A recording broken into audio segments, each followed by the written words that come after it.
तो नमस्कार है मेरे प्यारे दोस्तों, वेलकम है आप सभी का। हाथ जोड़ के नमस्कार यार आप लोग। चलिए आज हम लोग बात करने वाला है, जो हमारे लोग का टॉपिक है सेमेस्टर 2 हिस्ट्री ऑनर्स का कोर पेपर 4। ठीक है, semester 2 history honours core paper 4 और बीए का है।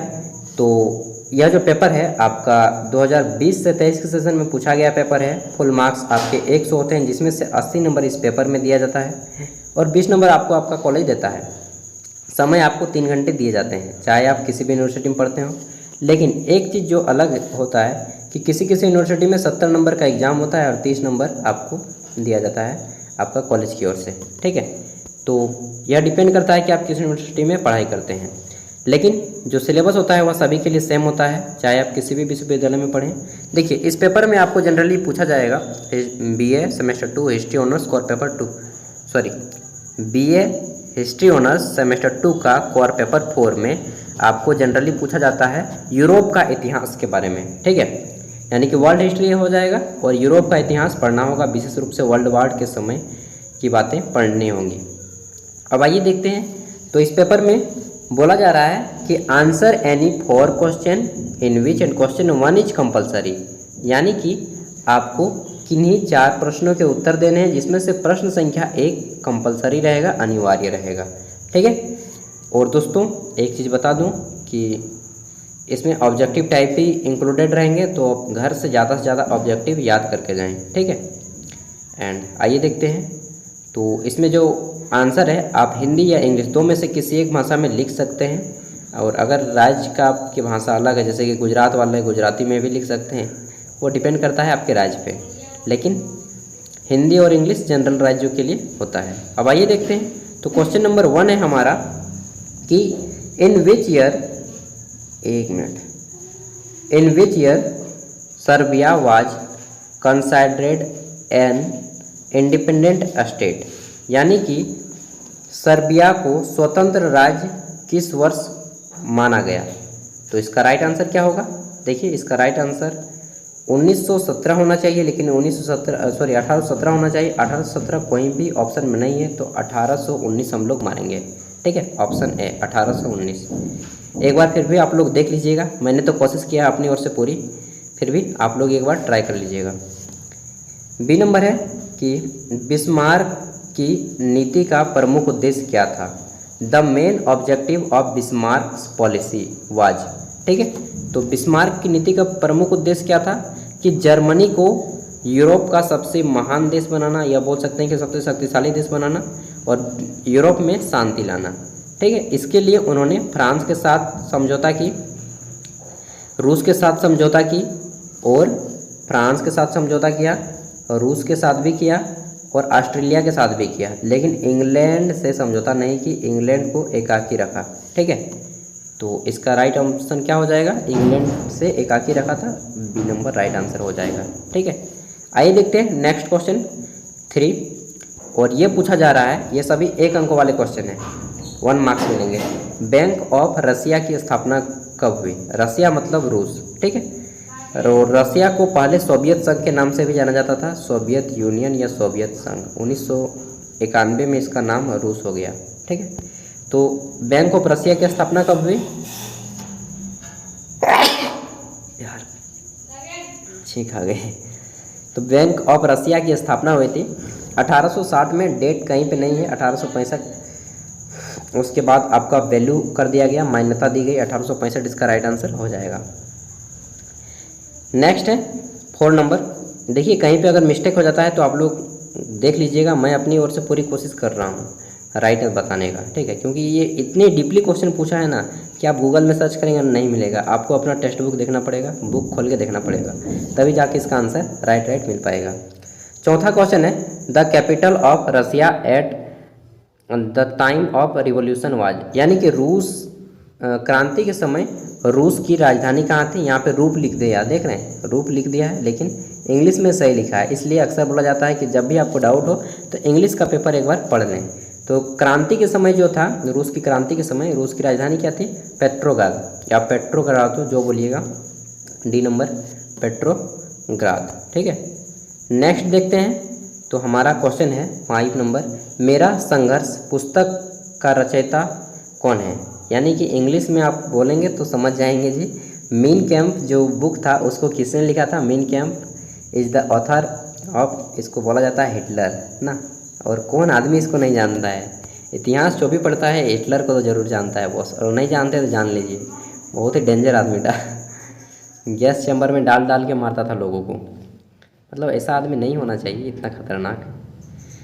नेक्स्ट है कि चौथा, with which country was the treaty of Serbia sign? यानी कि सर्बिया की संधि किस देश के साथ हुई थी? सर्बिया की जो संधि हुई थी यह किस देश के साथ हुई? तो इसका आंसर क्या हो जाएगा? राइट आंसर तुर्की। इंग्लिश में इसको टर्की भी बोलते हैं। तुर्की के साथ हुई थी। ठीक है, ऑप्शन डी। नेक्स्ट है क्वेश्चन नंबर 7। 7वां क्वेश्चन पूछा गया है कि अन आक्रमण संधि जर्मनी ने किस देश के साथ की? मतलब कि वह उस देश के साथ और लड़ाई झगड़ा नहीं करेगा। ठीक है, या निशस्त्रीकरण हम लोग बोल सकते हैं या फिर समझौता बोल सकते हैं। With which country did Germany signed as non aggression treaty? तो इसका राइट आंसर क्या हो जाएगा? रूस और जर्मनी दोनों एक साथ मिल गए और पोलैंड को एक साथ उन दोनों ने मिलकर आक्रमण कर दिया। पोलैंड, ठीक है, हंगरी, नाम याद है ना? सबका याद रख लीजिएगा। Second world war, first world war अच्छे से पढ़ लीजिएगा दोस्त, बहुत क्वेश्चन आएंगे उससे। देखिए क्वेश्चन नंबर 8 है आपका। क्वेश्चन नंबर 8 क्या पूछा गया है? तो ये पूछा गया है, अरे यार कितना बड़ा हो गया, 1 मिनट इसको छोटा करने दीजिए। तो ये, हाँ चलिए छोटा हो गया। क्वेश्चन नंबर 8 है आपका कि प्रथम विश्व युद्ध का तात्कालिक कारण किस देश से संबंधित था? तो प्रथम विश्व युद्ध जो हुआ था, फर्स्ट वर्ल्ड वॉर, इसमें जो तात्कालिक कारण क्या था? ऑस्ट्रिया की ऑस्ट्रिया की टी पार्टी या चाय पार्टी जो बोलिएगा, और वहीं से शुरू होती है, तो ऑस्ट्रिया इसका राइट आंसर हो जाएगा। ठीक है, नेक्स्ट देखिए, tea coffee of Australia, Australia नहीं ऑस्ट्रिया। 9 नंबर है, रोम, बर्लिन, टोक्यो धुरी की गठजोड़ हुई। रोम, बर्लिन, टोक्यो, एक्सिस एलाई, मतलब कि जो साइन हुआ था आपका एलिग्नेड, ये कब हुआ था? डेट बताना है। तो इसका राइट आंसर हो जाएगा आपका 1940, यानी कि 1940 में इसका राइट आंसर। ठीक है, ऑप्शन सी। नेक्स्ट देखते हैं हमारा क्वेश्चन। तो इसका राइट आंसर तो हो गया 1940। अगला है, पर्ल हार्बर पर किसने आक्रमण किया था? तो दोस्तों पर्ल हार्बर का आप लोगों ने अटैक देखा होगा, नहीं देखे तो देख लीजिएगा मोबाइल में, यार बहुत डेंजर था। सब नौसैनिक लोग सोया हुआ था और अचानक आके ऊपर से हवाई जहाज से अटैक कर दे रहा था। सब सोया हुआ था, भोर का समय था। ठीक है, और यह अटैक किसने किया था? गलती तो थी भाई, जापान की गलती थी। जापान ने अटैक किया था पर्ल हार्बर पर। अमेरिका का एक जगह है पर्ल हार्बर, वहाँ पे जापान की सेना गई और सुबह का समय था, सब सोया हुआ था, अचानक आके हमला कर दिया, बहुत से लोग मारे गए जापान। तब जाके अमेरिका ने जापान पे 2 परमाणु बम गिराए, नागासाकी और हिरोशिमा। पहले जापान बहुत उड़ता था, इसी कारण जापान पे बम गिराए गए, अमेरिका ने 2 बम गिराए। और देखिए विश्व अभी तक शांत है, 2 बम गिराए हैं। तो चलिए ये चीज़ नहीं होना चाहिए, मतलब कि इतना बड़ा नरसंहार करने की क्या ज़रूरत थी यार। चलिए जो भी हो, इतिहास अपना समझे यार। हम इतने बड़े विद्वान नहीं कि इतिहास को जज कर दें। ठीक है, आइए देखते हैं नेक्स्ट क्वेश्चन। और यहाँ पे आपको जो है, यार बार बार क्या हो जा रहा है,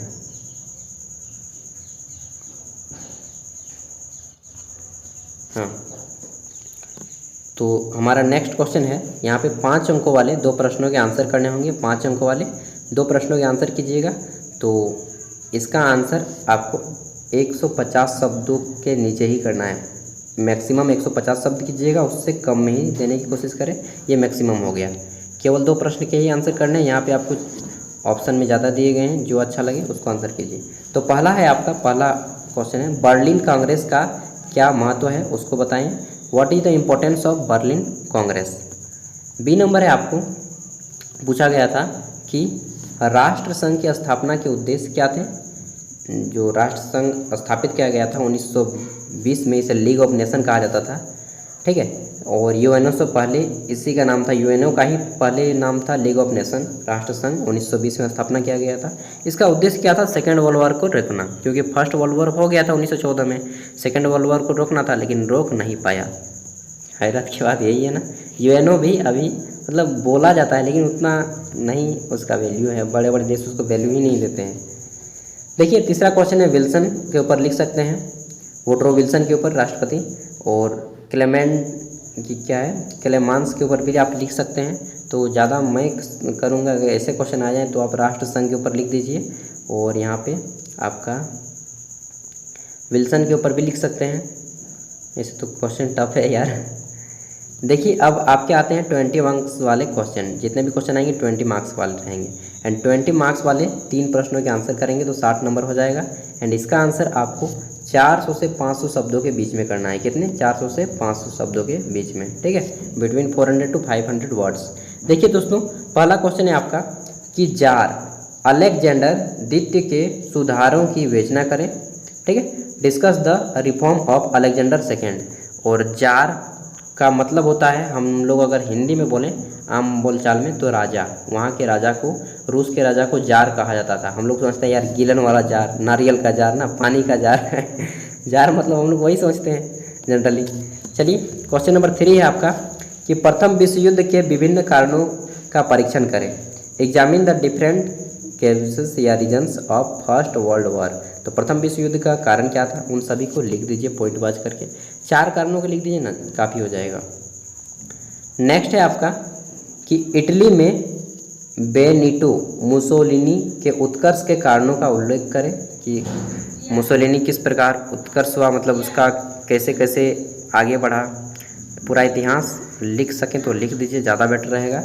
5वां है राष्ट्र संघ की असफलता के कारणों पर प्रकाश डाली, कि राष्ट्र संघ लीग ऑफ नेशन क्यों सेकेंड वर्ल्ड वॉर को नहीं रोक पाया, ठीक है, यहाँ पे है।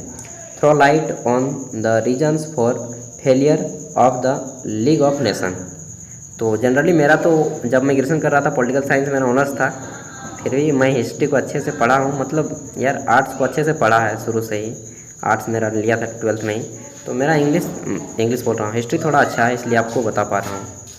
एंड दोस्तों फिर भी मैं बोल रहा हूँ बार बार, आप एक बार अच्छे से पढ़ लें, क्योंकि बहुत ही ज़रूरी है हिस्ट्री। इतिहास जाने बिना आप भविष्य कैसे जान सकते हैं। नेक्स्ट क्वेश्चन है आपका क्वेश्चन नंबर 6, और ये पूछा गया है कि अरे यार क्या लिखा है, तुष्टीकरण की नीति से आप क्या समझते हैं, दूसरे महायुद्ध के लिए इसका क्या दायित्व है, ठीक है, इसका क्या दायित्व बताइए, क्या दायित्व था, इंग्लिश में पढ़ लीजिए। What is the mean of, चलिए कोई आया था, what is the mean of appeasement policy, give its responsibility for second world war, ठीक है। सेकेंड वर्ल्ड वॉर में कौन कौन सी रिस्पॉन्सिबिलिटी थी, इसकी जिम्मेदारियां थी, उनको बताना है। नेक्स्ट है सोवियत रूस के आधुनिकीकरण में स्टालिन जोसेफ स्टालिन, ठीक है, के योगदान का विवेचना करना है। Describe the contribution of Stalin in modernisation of Soviet Russia, ठीक है, सोवियत रशिया। देखिए दोस्तों मेरा इंग्लिश काफ़ी ज़्यादा वीक है, शुरू से सरकारी स्कूल में पढ़ा हूँ और इंग्लिश पे कभी ध्यान नहीं दिया, इसलिए काफ़ी ज़्यादा वीक है। एंड 12th में मैंने इंग्लिश को भी नहीं रखा था। चलिए नेक्स्ट क्वेश्चन हम देखते हैं। तो हमारा नेक्स्ट क्वेश्चन है कि वर्साई की संधि के मुख्य प्रावधानों की विवेचना करिए, यानी कि discuss the main provisions of treaty of Versailles या वर्साई, जो बोल दीजिएगा आप यार, इसका नाम ही ऐसा होता है ना। तो ये था आपका क्वेश्चन पेपर, जो कि हिस्ट्री ऑनर्स सेमेस्टर 2 का कोर पेपर 4 था। इसके बाद हम लोगों ने 3 भी देखा था, 4 भी देख लिए। जनरल इलेक्टिव का पेपर आएगा, जिसे आप लोग शॉर्ट में जी बोलते हैं, या जनरल भी बहुत लोगों ने रखा होगा। उसके बाद ACC का पेपर आएगा। सभी के क्वेश्चन पेपर के वीडियो अपलोडेड हैं। एंड दोस्तों इसके आप चाहे तो नोट्स अच्छे से तैयार कर लें, एंड 3 घंटे समय देखिए, घर पे ही एग्ज़ाम देने बैठे, अच्छे से एग्ज़ाम जाएगा आपका। चलिए ऑल द बेस्ट। इसके साथ ही अगर आपका कोई दोस्त एग्ज़ाम दे रहा है, BA BCom BSc कुछ भी कर रहा हो, कोई भी ऑनर्स हो, क्वेश्चन पेपर यहाँ पे अवेलेबल है, आप चाहे तो उनको भी शेयर कर सकते हैं। एंड क्या बताएं, ज्ञान बांटने से बढ़ता है, बाकी आपकी मर्ज़ी यार, बाँटें ना बाँटें, ठीक है। मेरा बोलना था ऑल द बेस्ट, अच्छे से एग्ज़ाम दें। कुछ भी डाउट हो तो कमेंट करके पूछ लीजिएगा। एंड शोरगुल हुआ इसके लिए सॉरी, कुछ भी डाउट हो तो फिर से बोल रहा हूँ पूछ लीजिएगा।